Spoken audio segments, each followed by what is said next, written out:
Also, we all streaming, so you can always copy and paste and share wherever as we are talking.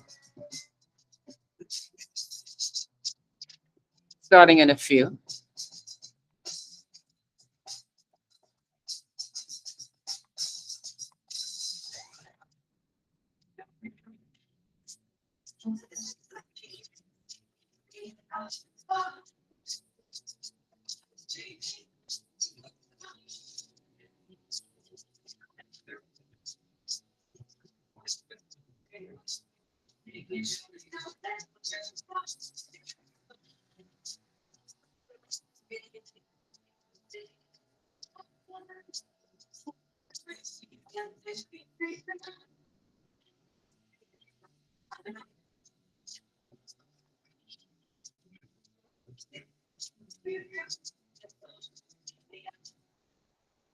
Well, if you're a regular listener to the Main Chat Weekly, you know I got to chat with Kathy from Vanishing Twin because I love their album. That's the back.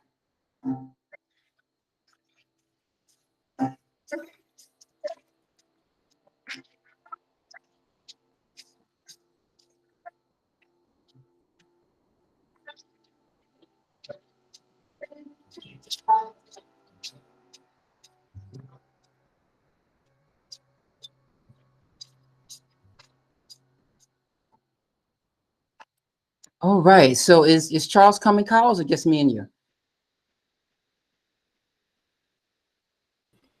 I don't know. Yeah, I haven't spoken with him. Kyle? So. Yeah. Can you hear me?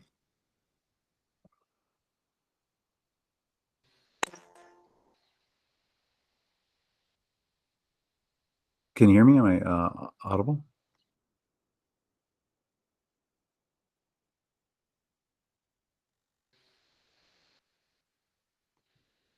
Okay, so we are streaming live.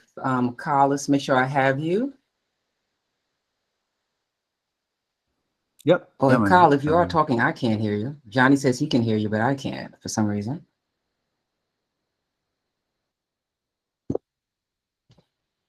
Oh, you're saying I can't hear him. I'm here. Yeah, Johnny, can you hear me? Or do you mind writing in the Hey, chat? Kyle, just open your camera. Let's make sure we're good. I don't know if you walked away. Yeah, I can't hear you. Why can't I hear you?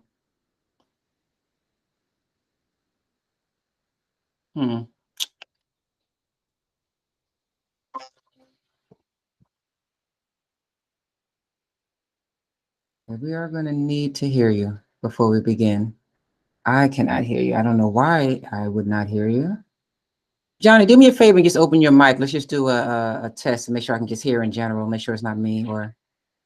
Okay, just turn my mic on. Are you able to hear me? All right, so you seem to be talking, I guess, but I don't hear anything. All right. This has never happened before. Let's see.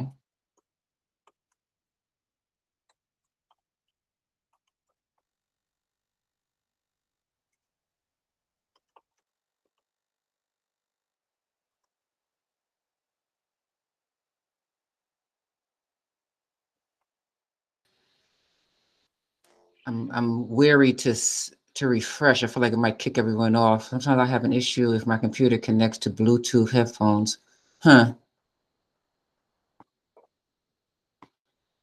Make sure that's not my Bluetooth is cool. I have to at least turn off my Bluetooth, see if that works. Wait a minute.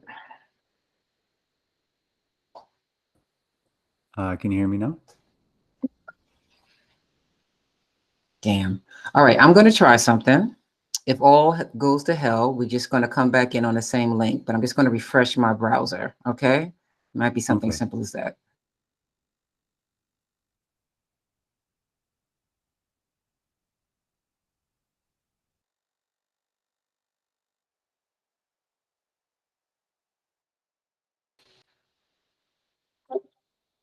Okay, let's try now. Speak, Kyle. Hi, can you hear me? Yay! Okay, it wasn't as a refresh. Thank goodness. Okay, we didn't have to like start all over. All right, well then I say let's begin. Thank you, Johnny, for joining us. I just want to make sure because we are streaming that Kyle and I are centered, if you will. And here's Charles. Perfect timing, Charles.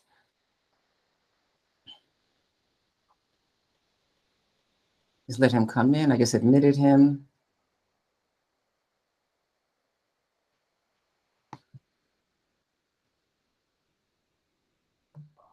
Thought I admitted him. I'm just going to start. I'm sure he'll just come in. So I did put the streaming link in. Kyle, you can make sure that the link to the coalition is there, as far as the grant link I mean, is there. So anyone who pops in can check it out.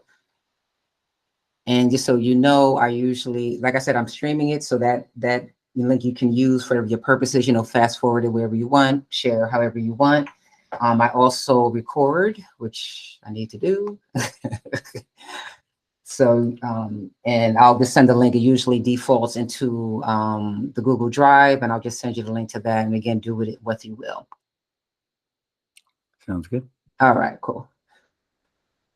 Yeah. All right, we are good to go. So here we go. Boom, here we go. I'm sure Charles will try and get in here later, and I'll let him. I don't know why he didn't come in. Here we go. All right, y'all. My name is Anifa Walida. I am a Kernel alum fellow from KB5. If you don't know what Kernel is a really unique incubator, a Web3 incubator that is working with a different kind of protocol and objective to attract and educate and propel people into the Web3 ecosystem that actually will gift it with structure or helping it live up to its promises. So here at Kernel, we try to think differently about what we are building in Web3. We try to think ethically, ecologically, all of the things that we should be thinking about because the technology itself is actually begging us to think that way. So Kernel as an incubator is a great way. If you are someone, you don't have to be a tech person, you don't have to be of means, you don't have to be connected. You just have to have a good idea and good intention. And we definitely encourage you to apply to the next round of Kernel. It is currently in its 7th round. My guests and myself are actually from the 5th round. And we are here today to talk about and reimagine music in the Web3 ecosystem. And then specifically, we both have grants in this current Gitcoin round, the 15th round. It's about 24 hours and change left to give, but we want to just have this time and have it on record on our thoughts on what the music ecosystem needs and what we are building to help provide and answer some of those needs. So I am here with Kyle Smith, who's a part of Web3 Music Standard, a coalition, which I'm also a part of. And then there's myself, Anifa Walida. I'm introducing a new music protocol called Beats Per Mint. Hopefully Charles, who's also part of the coalition, will join us at some point. So, and thank you, Johnny, for being the first in the room. People usually trickle in as we keep talking, so let's do that.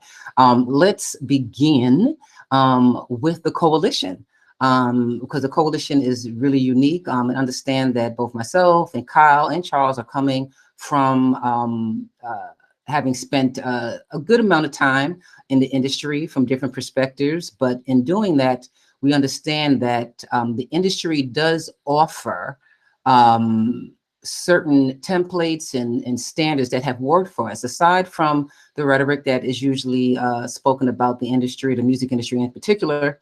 Within the music ecosystem of Web3, it's kind of like throwing the baby out with the bathwater. But we realize there are things that we can take from the past 100 years or so of the music industry, bring it into Web3, make it fit and work a little bit better using Web3 technology. Yeah, so I'm going to have Kyle open his mic, introduce himself, and introduce what we are trying to do with the coalition, and we'll just start it off like that. Yeah, well, that's you said it well. Is that when I first, even a couple of years ago, actually, I joined a music industry event, not even Web3 at all, and then I saw in the chat on the side that Web3 people were there. It wasn't called Web3 at the time, just crypto people, and they were just being very aggressive unnecessarily. And I went, oh, okay, well, this isn't really going to build bridges between the two communities. And being aware of past cycles with Pirate Bay and before that, Napster, there was unnecessary harm on both sides when hopefully if parties this time around have conversations, we can produce way more win-win situations. So that's at the core of what the coalition is about. And we started up in around March, and then in May we had some Web3 delegates attend the Music Biz conference. So Web3 people could meet traditional industry people. And then from that, we built a friendship with DDEX, which is the traditional industry standard. And DDEX decided to create a working group for NFTs within DDEX so they can have NFT standards. And then we arranged for some of the top Web3 projects to join that working group. So it's a combination of the traditional industry and Web3. I think Yeah. I think, Carl, before you dive into it, you might want to explain exactly what DDEX is a little bit for those who don't know. Yeah, DDEX is kind of boring, but also very important. So DDEX.net, it's helpful to go to the website to kind of see what it's about, but it's the way that metadata information, including license information, is transferred between labels and publishers and DSPs and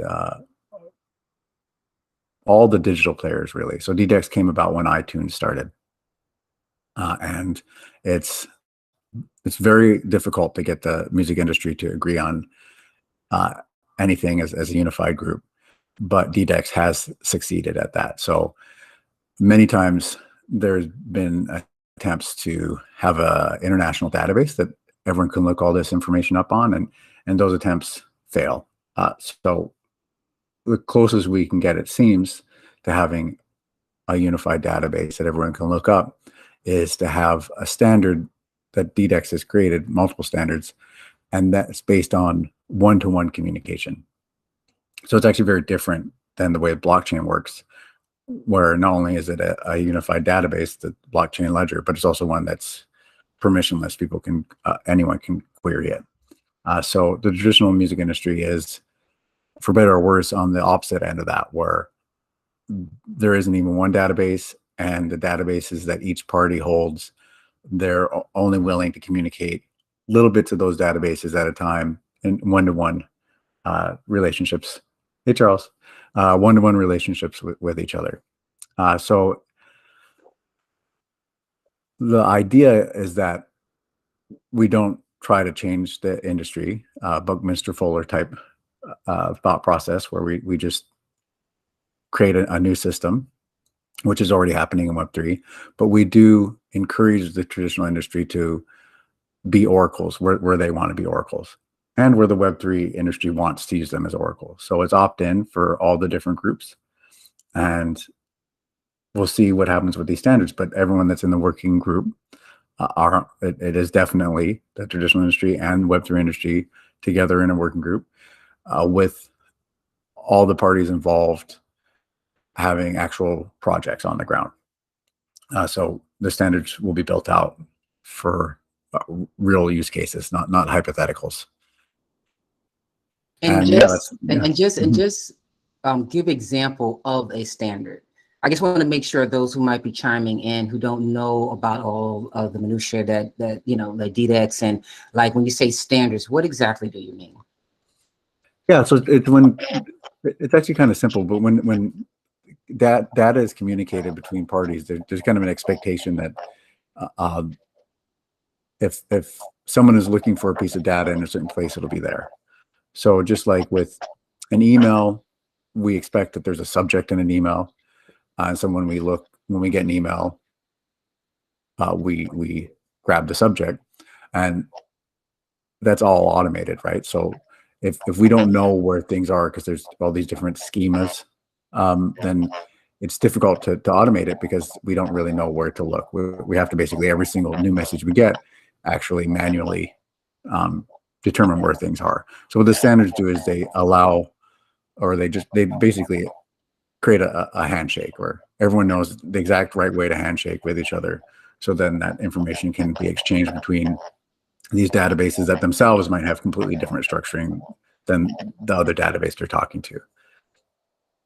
And Can I just quickly, Of because course.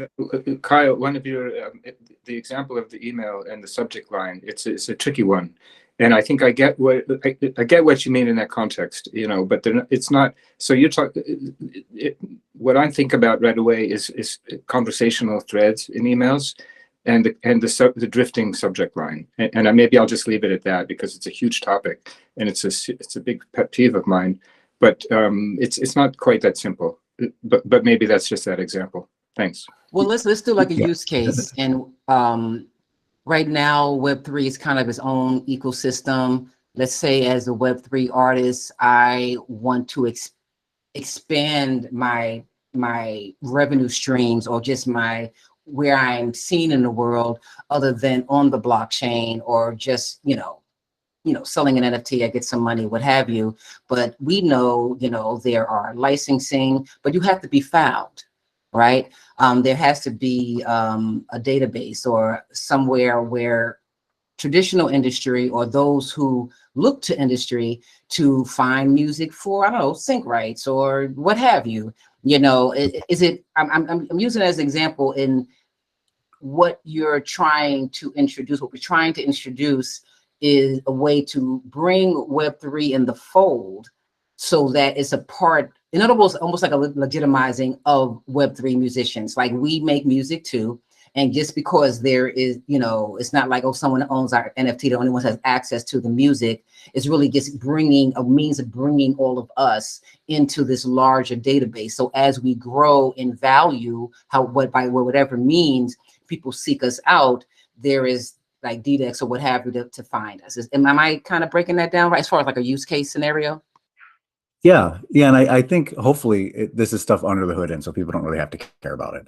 That's kind of the point. Is so the DDEX thing. That's people at the actual engineers that's kind of at the forefront of this stuff, and so it's important. But for the larger audience, things like having delegates sent to Music Biz Conference and those type of things, that's a little bit more I think exciting about what the coalition is about.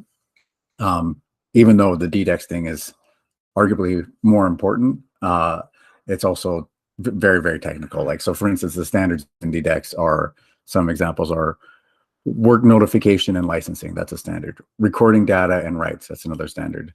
Collection of studio metadata. That's a standard. And you were saying that there's this kind of database that Web3 can plug into. Well, that's actually the issue with traditional, is there isn't a database Web3 can plug into. There are all these different businesses that have private databases. Oftentimes those private databases have a lot of errors within them, in part because they're private, so there aren't that many eyeballs on it and auditing it and such.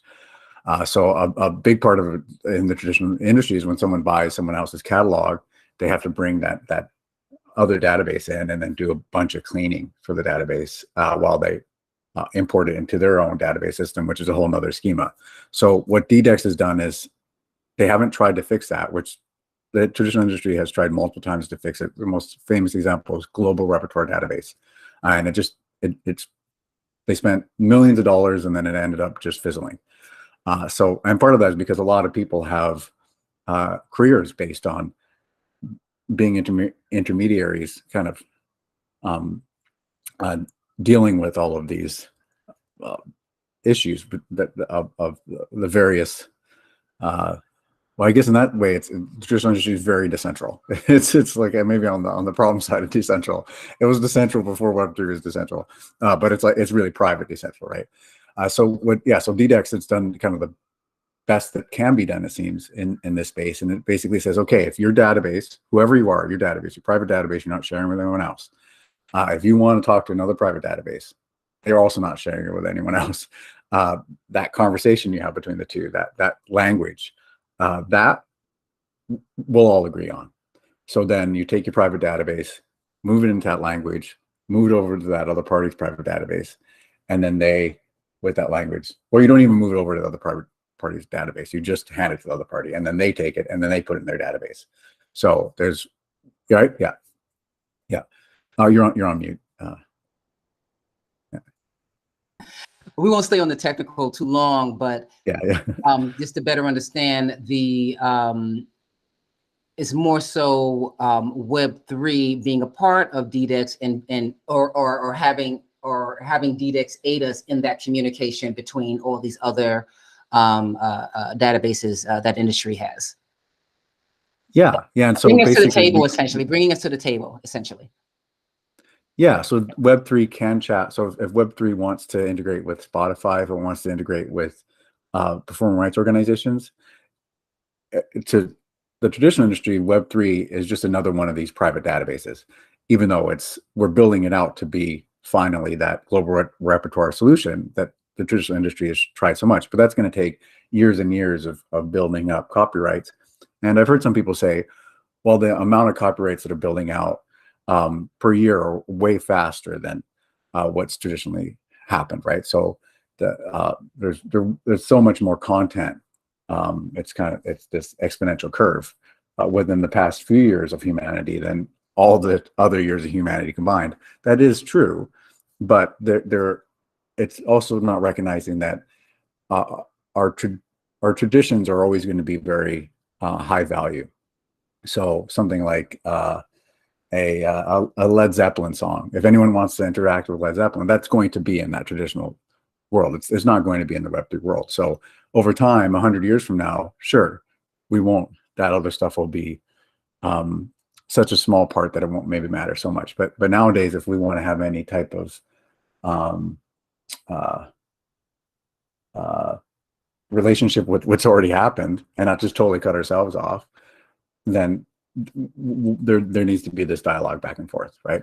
Yeah, and essentially, by cutting ourselves off, or at least, the kind of rhetoric that is upheld in Web3 music, that we are basically saying we want to start from scratch, which is like, why? But things have already been created, like to make life, a little easier. So why separate ourselves from the onstart, Well, let's go into the less technical as far as Web3 Standard Coalition and representation, showing up at the music conferences. And maybe, Charles, you can dive in, and what that would look like. I would just add a prompt, not much to say other than what's coming up is also the moment or the timing, and that was my sense just observing in our little Telegram channel about organizing you guys, a few of you going to that in Nashville at the conference, and how kind of early it is relatively, for the awareness and to have these conversations. And I know, a lot of the labels or whatever, they're hiring consultants, this person, that person, to kind of consult them around NFTs. And I don't have no idea what they're doing, but I'm, one of the conversations just in the space in general, even music aside, is the approach, how people are using the technology, right? What the technology or the rhetoric or what we feel the technology can do, as opposed to what we're actually doing with it. You know what I mean? So when we represent music, or if we in becoming a body that says, okay, there goes the coalition, I need to understand, blah, blah, blah, what is the conversation that we're having with people that is different than what may be having had with labels. And I say that, with labels, at the end of the day, the bottom line is what it is. And, they have a way of doing things and they have objectives that they might find it hard to really remove themselves from that and kind of look into, well, what else can we do, right? So how do you think the coalition can step in to say, okay, yes, here's this technology, but the bottom line is not always traditionally what the bottom line is, right? It can be so many things. Technology can do so many things. Do you both foresee the coalition kind of having that sort of stance, or am I putting words in your mouth? Oh, I mean, and that's where I think personally that it's great that what Web3 is doing already without the coalition's help is building a new way to see the world. So I see Charles posted something about Led Zeppelin and how they took from other people's works, and that is true, right? So hopefully let's make a more inclusive world and all that other good stuff that it so far it seems like the Web3 music industry is doing all right on. I mean, so far it is also almost all EDM, which only is a very small I'm part. going to jump in because I actually Yeah. am disenchanted as far as the way music, and you know, this is a rant that I've said on till nauseum, but it is the basis of why I'm doing the work that I'm doing. That the way music is showing up, yes, it is different.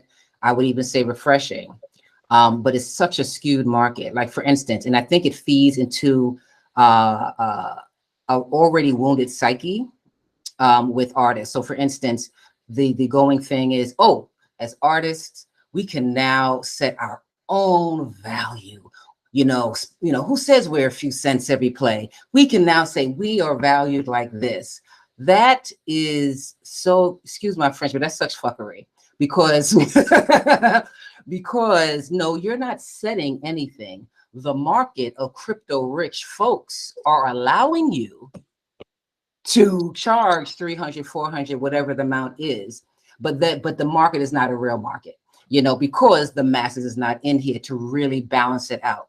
All right. So I little things like that kind of makes the back of my neck itch, because I feel like it's like another kind of, maybe not a carrot, but some other vegetable that we're asking artists to bite into that will bite us in the ass in the end. And my main thing is trying to really think, well, if we use this technology, how can we use it differently to think about music and value? And I just see the same thing showing up where we all know that music NFTs essentially are acting like art, right? And placing the value is completely speculative. The value can be, you know, based on whatever hype or marketing, you know, but it really is empty or subjective at the very least, you know, as far as what the value is. So I worry about these things and how it changes the dynamic between a musician and their relationship with their fans, right?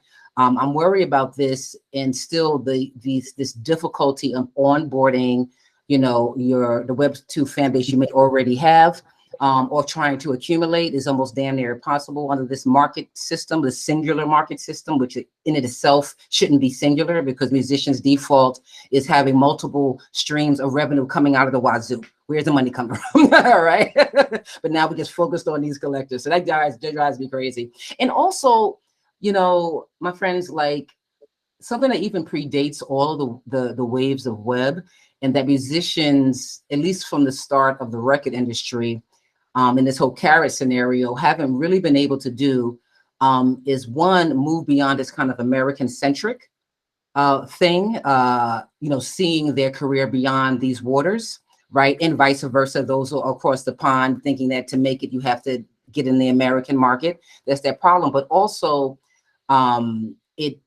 because it's so locked to the money you made, and it's so locked, or rather your status, your self-worth is so locked on how much money you can make and what magazine cover you're on, or what award is in your hand, right? Which we know awards and media, all that is just feeding the machine. It ain't really worth a damn, but you know what I mean? And so I feel like that same kind of beat is being brought into web. I don't really see any differences other than how we're making money, you know? And I've been sitting and been worrying about that, quite honestly. So, I mean, that's something that, you know, as a coalition member, I really honestly, along with everything else that I'm doing, you know, want to kind of take a stand in, because what else are we actually bringing to the table other than this kind of, oh, you can charge $300 for our song, isn't that great? Oh, until when? Until when? Until another horrible bear market? Until when? I can kind of riff on that a little bit, just like value. So all of that and values, right? You're basically pointing to values. maybe not to sort of go into listing, maybe we can toss some around, but just, there's values piece. And then back also to, I appreciated what you said, Hanifa, about the dynamic between the musicians and fans, right? And I was going to bring something up about fans, because I haven't really been tracking the space in any comprehensive way, but a few, there's things popping up everywhere, and a few people I know are doing things. And so I'm seeing a few patterns, which basically involves, well, and the other keyword I want to offer in here, just in general, is community, right? So, but and community of fans, and then monetizing or extracting, like these business models that are sort of taking this mentality of extraction, essentially, which is a particular set of values, actually, that personally I'm not into, but I'm seeing that, and I think it's relevant to a lot of what's coming up in the name of Web3 and NFTs and sort of fan communities, and how artists and the new kind of labels, or what you want to call them, are sort of dealing with those business wise. Right? And to that, I described it. I was in another room and I was describing it as kind of new wave patronage, right? And we all know how that went, and the question is, as my memory in building a fan base, my fans are, first of all, their value is not just in how much, whether they're willing to pay for my overpriced t-shirt, right? Their value in particular on their journey into becoming your fan, one of the values they have, one is creating momentum, dragging, their friends, their mama, whomever to the show. Also, honesty. And this is something that's a little, it's rough. It's a hard pill to swallow, but I think y'all understand. Fans, or those slowly becoming your fans, will either cheer you, boo you, or crickets. Like, really, they keep you honest, especially in the beginning, in the outset of your career, where you're trying to understand your voice. You're trying to see what you can create, but you're also dealing with your own ego, right?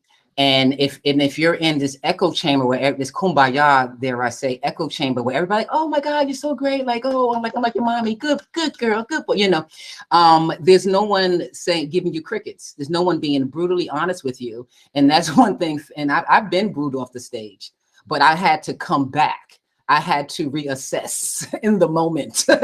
How do I get the crowd back? And that made me the artist I am.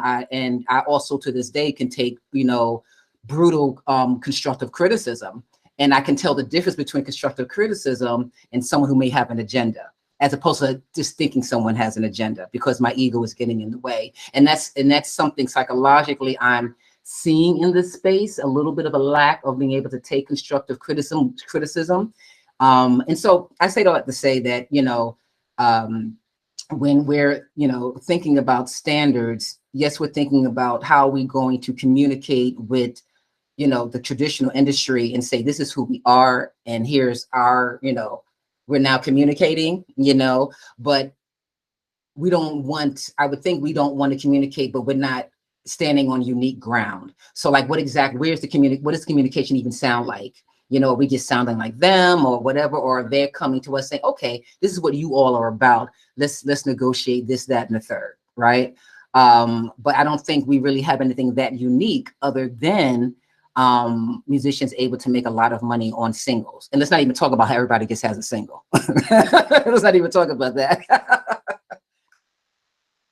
Yeah, those are all great points. And actually, I really appreciate you within the coalition, because you're moving it towards something that I didn't think about when I initially saw a problem, or you've basically found another big problem.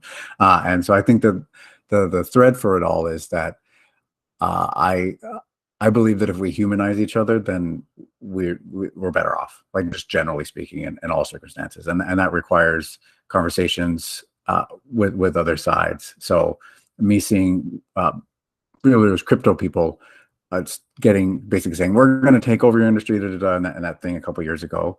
That was me believing that there wasn't any conversation between the groups, because you don't say that to your friend.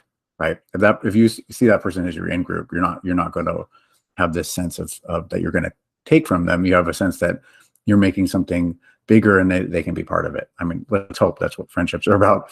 And I think that where I miss the problem, perhaps how Web3 music is being built out that you've seen, is that I'm in other areas of Web3, the regen movement and those types, where there are definitely issues, but everyone's imperfect. But the philosophy behind it is something that would basically, if we can take that philosophy and have that part of Web3 music, then I think we're okay. There's definitely a narrative within subcultures within this group, namely that the regen movement that and Kernel has fostered the regen movement, right? And we're all from Kernel. That if we can integrate that a bit more within how Web3 music is building out, then that'll be great. And that's diversity. Also, yes, sustainable, thinking about negative externalities, not exploiting other people. So much good stuff in there. And I have been kind of surprised that it wasn't in the Web3 music space. That it's actually, I mean, but also Web3 is just it's a public sphere. So of course, just because I'm in one bubble, me believing that bubble is the entire Web3 is just my naivety, right? So yeah, so I think hopefully in addition, perhaps the coalition it'll be about Web3 having dialogues within itself as much as Web3 having dialogues with the traditional industry. Because, Yeah. you really can't have a dialogue unless you know exactly who you are, with anything or one, or it's a weird conversation, you know what I mean? So in that sense, just to quickly chime in, all this talk about Web3, like it means so many different things. Is it really useful? Like really? Like I mean, who are we to represent Web3 really? And then I would just encourage us to be more specific. Are we talking, NFTs and crypto and DAOs and whatever else? Those are like the benchmarks I think that we imply. But when we kind of lump it in this blanket, and also what's Web 2? And now we already referred to, sorry, this is more of a ramble than a chime in, but there's a lot of carryover, this mentality of this brute force, the Led Zeppelin stuff, or Bored Apes, it's just money and power, brute force. So I'm complete. Thanks. No, I mean, yeah, I mean, we've gone off on this. It's interesting that you say, like, what is Web3, right? I think it still is defining itself, or sometimes people use Web3 and NFT interchangeably.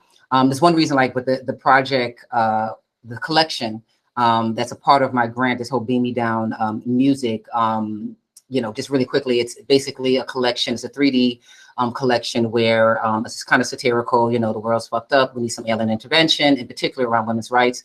And so the spaceship comes forward from a distance, beams down music, and erects or transforms something from the ground. But that becomes an AR object that people can have access to and play around with and put in context of their own lives, speak a little political theater, if you will. And I thought it like that because, everyone knows, quote unquote, Web3 or the use of NFTs can raise money, for whatever cause, but no one is introducing, again, what is the conversation people even having or the narrative about Web3, it as just a umbrella long list of technology. More of a temporal thing. Web3 is what is the technology that we can do now? That's kind of attached to the blockchain somehow, right?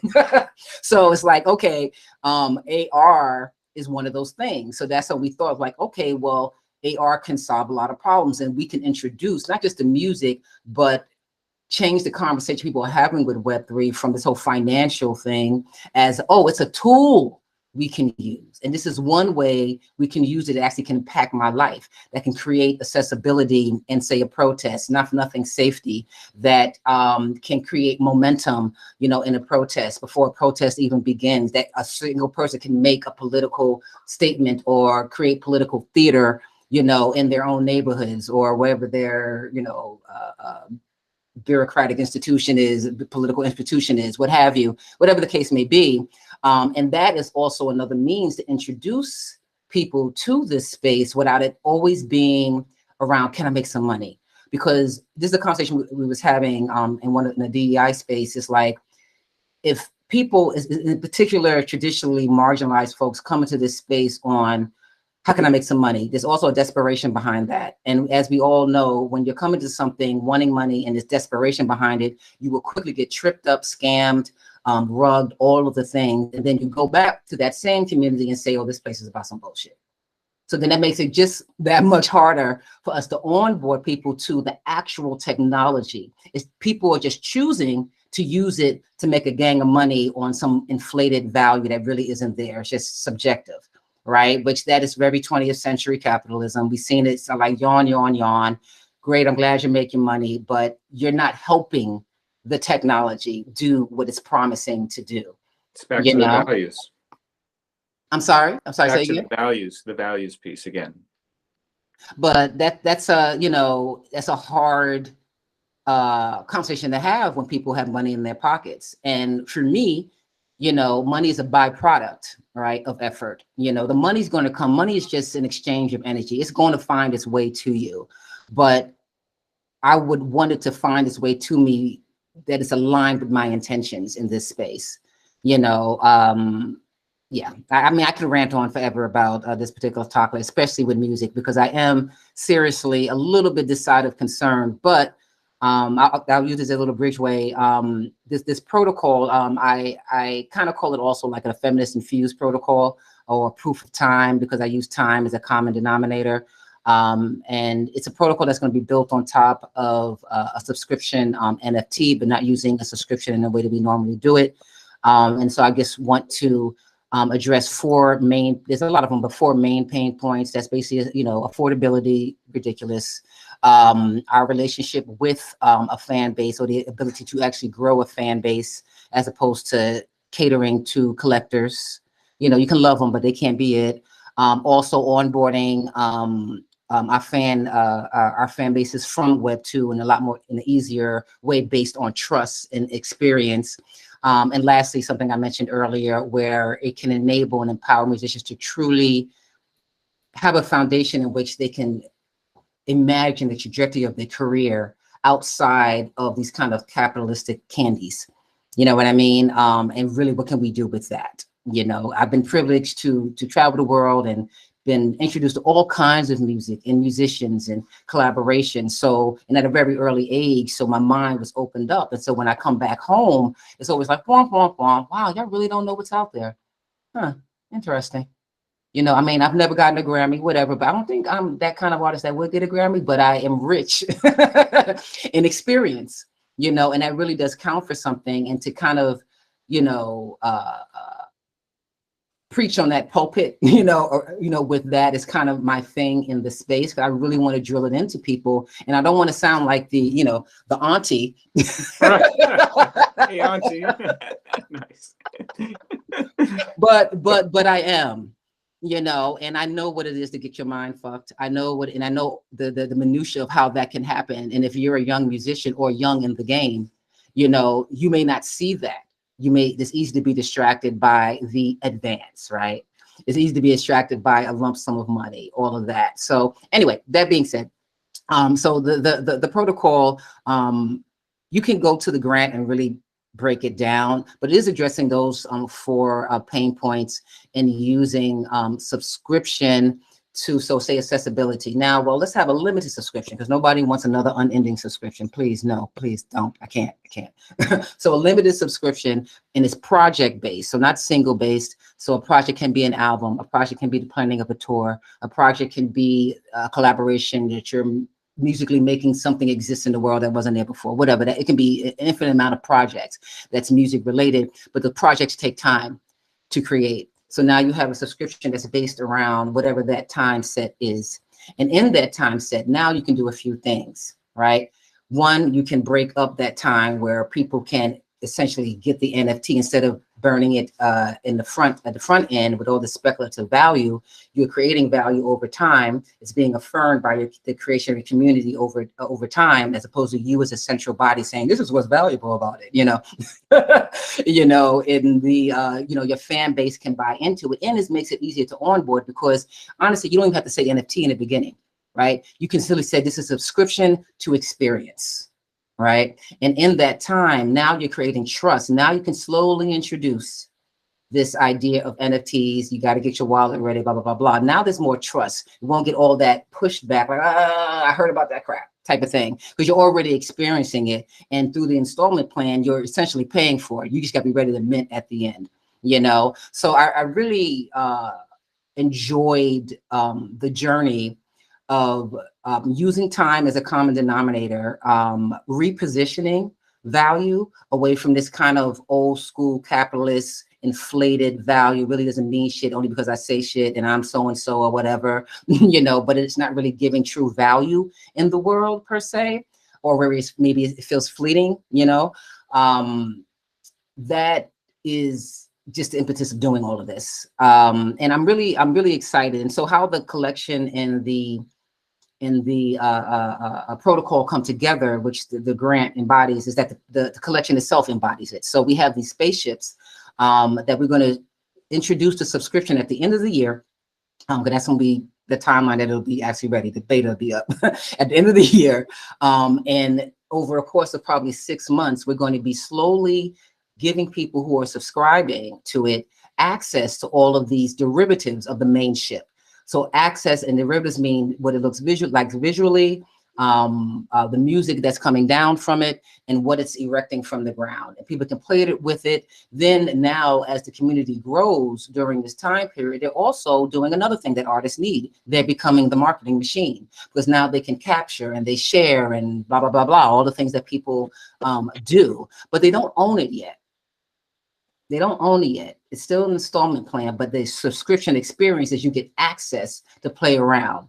And then there's the NFT minting at the end. But by that time, our community is kind of conversing, saying, whoa, I really love the one that so-and-so did. I hope I get that one. It's more of a fun thing, you know, and we're stating what the value is. And I think that is a healthier way to create community, as opposed to doing it the old kind of 20th century way. Because I say time and time again, this space right now is talking the talk, but it really has one foot in 20th century capitalism with a veil, you know, with or 21st century drag. You know, so I'm really trying to bust all that open and really answer some of the pain points that are real pain points. And I also realized, my friends, that my target market is not the folks who are already in here. Maybe some of them, but it's not the folks who are already in it. It's the plethora of independent, in particular, musicians who are out there, the endless number of people who have been doing this. Because when I talk to my people who are, you know, mid-tier musicians, you know, they tour, they got a solid fan base. You probably don't even know them in America, or you may, whatever. But when I talk about NFTs, their pain points are like, that's a lot of shit. I gotta learn some shit. It's outside of my production line. You know, it's not feeding what I'm already doing. You know what I mean? I got to stop and learn some shit. It's a new language. You know what I mean? It's a new language, right? Yeah. And that can be really like, yo, I'm already like, I just got my groove of Web 2. Whoa. Right? I'm like, that's cute. I can get a bag. All right, cool. But who are those people who are paying? Like, literally, that's the questions. Like, okay, but can my people? Okay, so I got to on. Okay, I don't know. You know, so if you can instead go to your folks like, hey, y'all, I'm coming out with a new album, and, you know, it's going to be like a 3-month, you know, thing. We're going to, whatever, you know, making, and I want to let you guys into every time we do a playback, you know, or what have you, you know, letting people, because all fans really want, they want access to the creative process. That's the candy for them, you know? So, okay, cool. I have this cool, you know, loyalty subscription thing, blah, blah, blah, blah. You can play with a credit card. It's, you know, something nominal like $10 a month, which also brings down just the overall pricing of the market, because this is more of creating monthly revenue and compounding that from project to project, as opposed to worrying about, okay, who's going to pay $300 for this shit? But most people can afford $9.99, you know what I mean? And it's like, oh, cool. Or value it how you will, but keep it within reason. And, you know, it's like, all right, cool. And then you slowly say, hey, you know, there's more value here, and you guys are already paying for it. Whatever. But I like the idea of where I can shout this from the stage, like, yo, I got a new album coming out, blah, blah, blah, blah. And let's talk at the merch table.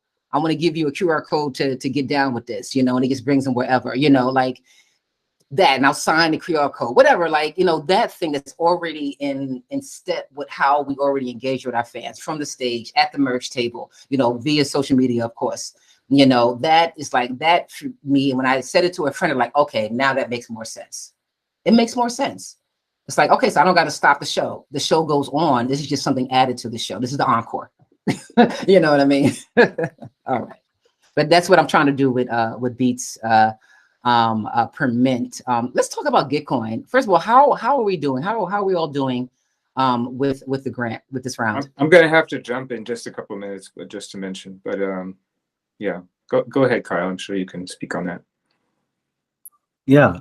So there are matching rounds in Gitcoin, and there's this crypto advocacy matching round that I believe that Web3 Coalition should join, but it's not actually what crypto advocacy is about in conversations with them. So the coalition is doing okay, but I'm putting my energy in LexDAO, which is doing well in Gitcoin grants.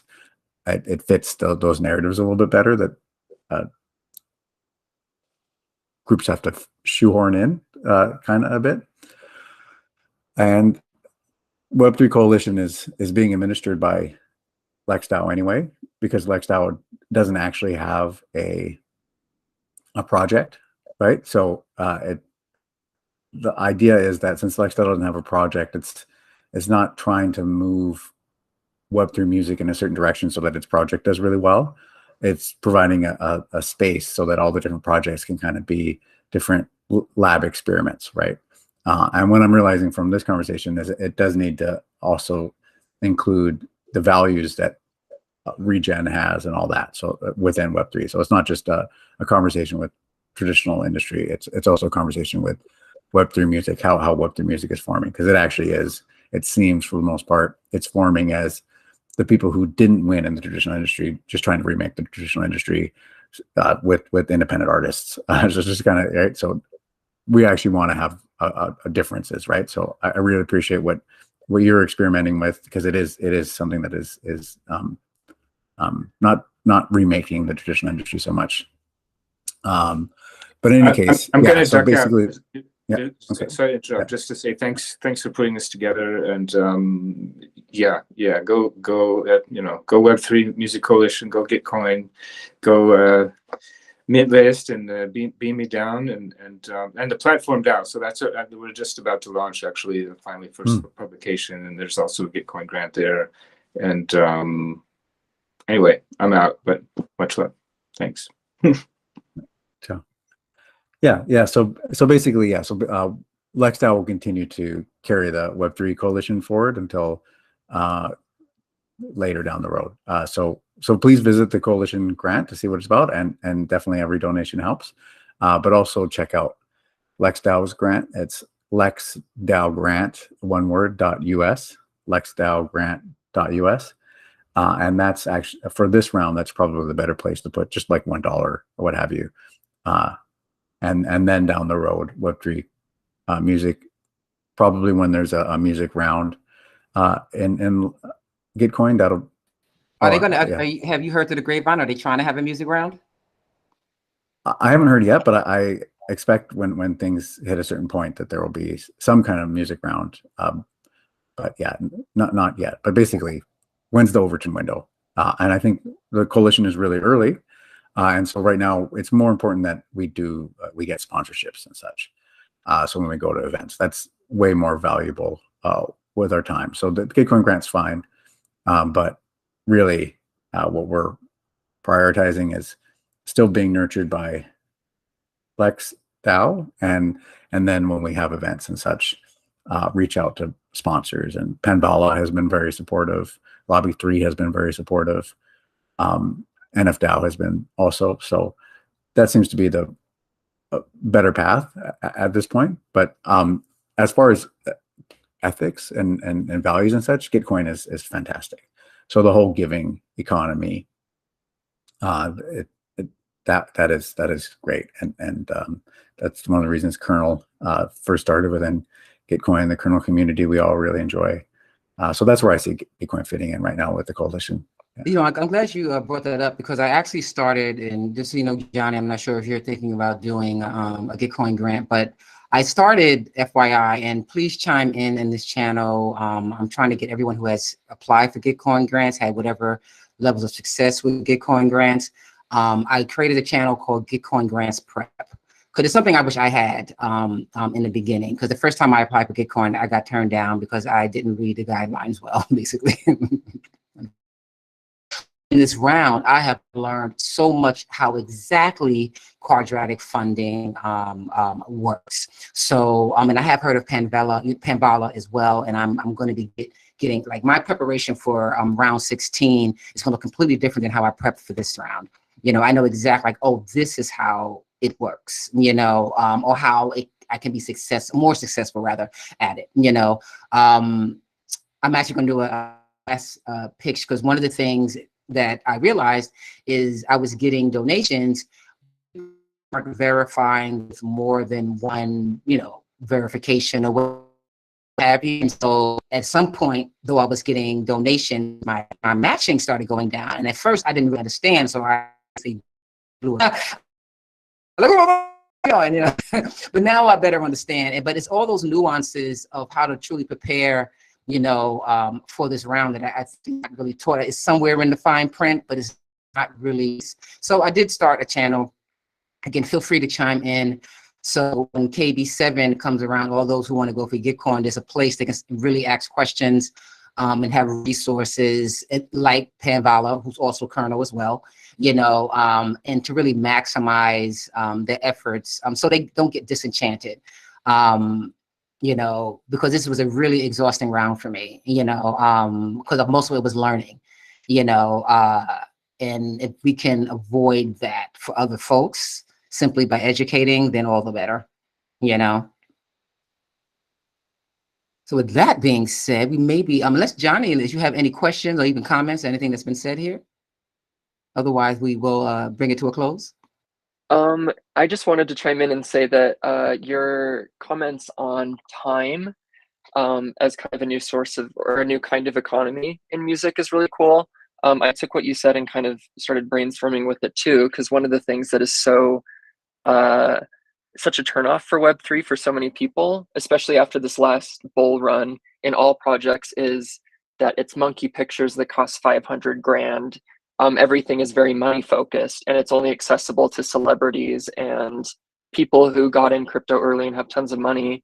So I love the idea of maybe not a switch over to a time economy, but like a nice amalgamation of time and money that allows for both musical artists and any creators in the space to equally reward people who have the money to buy into a project, as they're able to award people who are really passionate about the project and the community. Because one of the cool things about Web3 is that it breaks down global barriers, but that in itself is also one of the problems that needs to be fixed, because the US dollar and the local currency for different places around the world do not operate in equilibrium. So where I might be able to afford a $2 subscription in USD, someone in another country, that might be a large chunk of their weekly, monthly income. So that person should have just as much access to an artist or a creator or a community, because they give their time. That's, no matter where you live, time is experienced and shared the same way. Music or money is not. So I kind of took what you said about the time thing, and I don't know what the answer is for it, but I love the idea of creating ways that communities can be built both with money and with time given to a project, because I think that you're really confining the growth of a project by only allowing those who can financially buy into it to contribute. So it's kind of this vague, big idea that kind of popped up in my head since you mentioned it, but it's kind of cool to maybe start imagining ways that communities can be built off that's of. interesting. We can. I'm sorry. Oh no, go ahead. I was kind of not able to land on a point there at the end. I love that idea of creating a new sort of economy that is a fusion of the capitalistic system that Web 2 is, and tying in the best parts of Web 3 and the community that can be built, and finding something that works for everyone, that doesn't allow people to make it to the top just because they already had the most. You know, I'm really glad that you said that, because you had me thinking about, and again, and I'm catching myself that, oh, people can afford $99 a month. That is a very American centric way Yeah. of thinking. So you're actually catching me out there. And the no, because that all it's going to do is say, okay, that's something that needs. So if time, because it was based on, if time is literally the most valuable thing, valuable to any board ape, valuable to have, because it doesn't, and it's felt and experienced relative to your proximity to what you love. So when you're at a 9 to 5, time goes hella fucking slow, right? But when you're in the studio, oh my God, 12 hours go by, you ain't even ate yet, you're fine. You know what I mean? You know, so it's, you know what I mean? So there may be a way to look at, or giving options in the subscription is more of allowing those who's like, okay, I can't buy into the subscription, but I can give my time in some way, shape, or form that's going to feed this artist this experience, either to the fan base itself, enriching the experience, or aid out in some, whatever. I mean, we can sit down and think forever about that, but that's another way to use time with this kind of protocol. Yeah, I didn't, you know, you got me. I'm so glad you mentioned that, because now that's going to make me think and plug that hole some way, shape. I mean, it may not be on the beta, but I want it. I don't just want it to work a certain way. I want the experience of actually being on the site to represent what we're saying. You know what I mean? Like you know, it's not just a marketplace. Like one of my favorites, in Kyle, I've said this, one of my favorite Web 2 websites is Bandcamp. But it's not just because it has this wealth of independent music. It literally is not just about buying music. It's about learning music, being educated by music.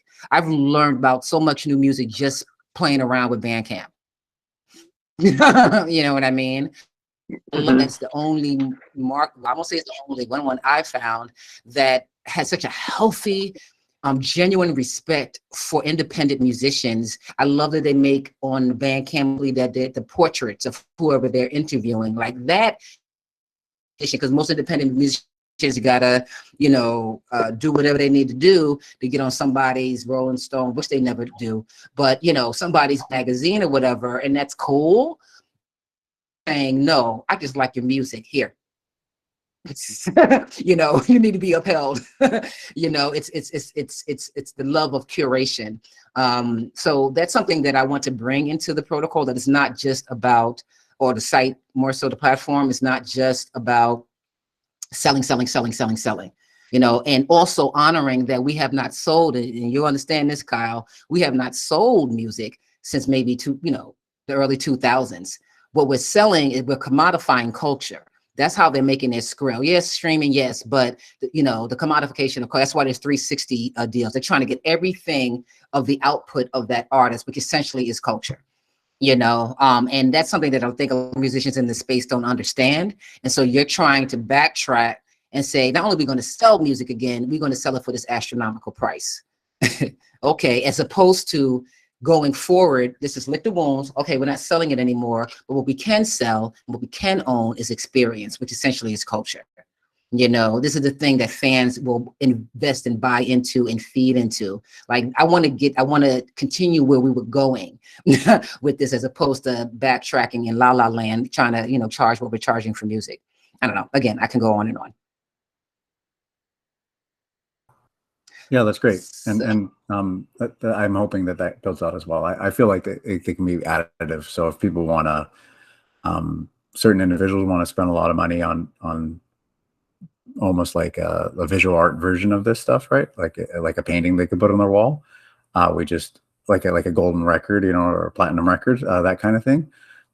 Cool. We allow that, but that's where I see where the current Web3 energy is being put. It's just that, and that probably is going to be niche, like just like still selling vinyl records is niche. And yeah, if we're actually going to have the mainstream interact with Web3 music, it's going to be where the mainstream is already going, which is attention, people, yeah, basically what you said. Yeah, and then the technology can actually empower the artist because we own the culture. We can give it away, but we by default own it.